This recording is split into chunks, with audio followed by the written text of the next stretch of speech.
एक तरफ दुनिया की सबसे बड़ी मिलिट्री पावर अमेरिका, दूसरी तरफ एक ऐसा मुल्क जिसने कभी अमेरिका का सामना करने से नहीं डरा, ईरान। ये दोनों मुल्क कभी एक दूसरे के दोस्त थे, लेकिन आज ये एक दूसरे के सबसे बड़े दुश्मन हैं। आखिर क्या हुआ उनके दरमियान? क्या सिर्फ न्यूक्लियर वेपन्स की बात थी या कुछ और भी था? आज हम आपको सुनाएंगे वो असली कहानी जो मेन स्ट्रीम मीडिया ने कभी पूरी तरह नहीं बताई। बात है 1953 की। तब ईरान और अमेरिका दोस्त थे। ईरान का एक इलेक्टेड प्राइम मिनिस्टर था, मोहम्मद मुसाद्देह। ये एक ऐसा इंसान था जो अपने मुल्क से सच्ची मोहब्बत करता था।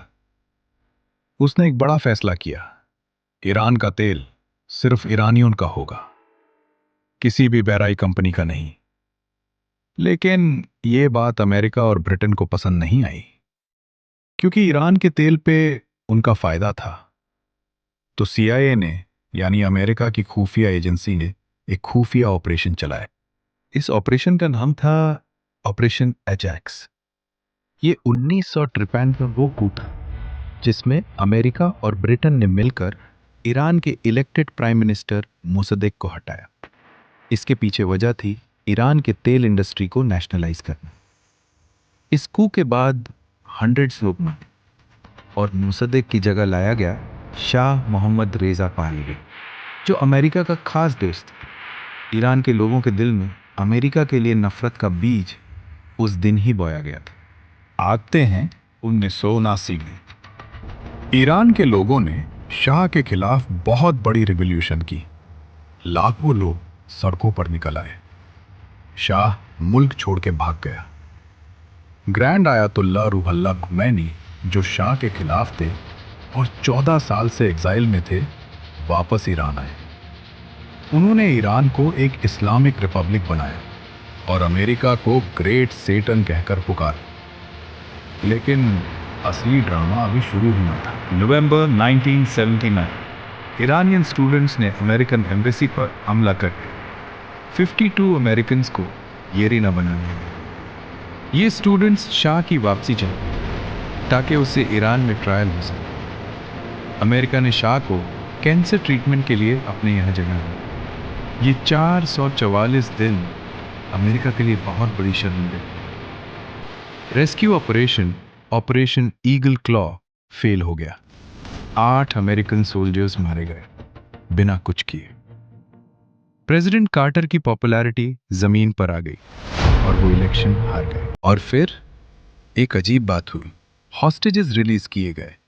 लेकिन तब जब रीगन प्रेसिडेंट बने, लिटरली मिनट्स बाद, जैसे ईरान ने कार्टर को आखिरी बार ला दिया।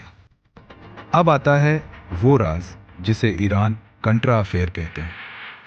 ये इतना बड़ा स्कैंडल था कि रीगन की प्रेसिडेंसी खत्म हो सकती थी। रीगन अमेरिका में कहते थे, हम ईरान से कोई डील नहीं करेंगे, लेकिन पीछे से उनकी गवर्नमेंट ईरान को वेपन्स बेच रही थी, इस उम्मीद में कि ईरान लेबनान में अमेरिकन हॉस्टेजेस को रिलीज कर पाएगा और इन वेपन्स की कमाई से निकारागुआ में इल्लीगल मिलिट्री ऑपरेशन चलाया जा रहा। एक तरफ ईरान को टेररिस्ट स्टेट कहना, दूसरी तरफ उन्हें वेपन्स बेचनी। क्या यही थी अमेरिका की असली पॉलिसी? 1988 में एक ऐसी घटना हुई जो ईरान आज तक नहीं भूला। अमेरिकन नेवल शिप ने ईरान एयर का सिविलियन फ्लाइट IR-655 मार गिरा। 290 मासूम लोग मारे। अमेरिका ने कहा ये गलती थी। उन्होंने माफी नहीं मांगी। पायलट को बाद में अवार्ड भी दिया गया। ईरान के लिए ये जख्म आज भी ताज़ा है। सालों बाद 2015 में ओबामा ने ईरान के साथ न्यूक्लियर डील की। लगा कि शायद दोनों मुल्कों के दरमियान अमन आ जाएगा। लेकिन ट्रंप ने 2018 में इस डील को दुनिया की सबसे बुरी डील कहकर तोड़ दिया और सैंक्शंस वापस लगा दिए। फिर 2020 में एक ऐसा दिन आया जो दुनिया को हिला गया। अमेरिका ने ड्रोन स्ट्राइक में ईरान के सबसे powerful military commander Qasem Soleimani को मार दिया।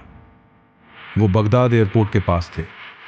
उनके साथ 9 और लोग मारे गए। ईरान ने कहा हम बदला लेंगे और उन्होंने इराक में अमेरिकन बेसिस पर मिसाइल छोड़े।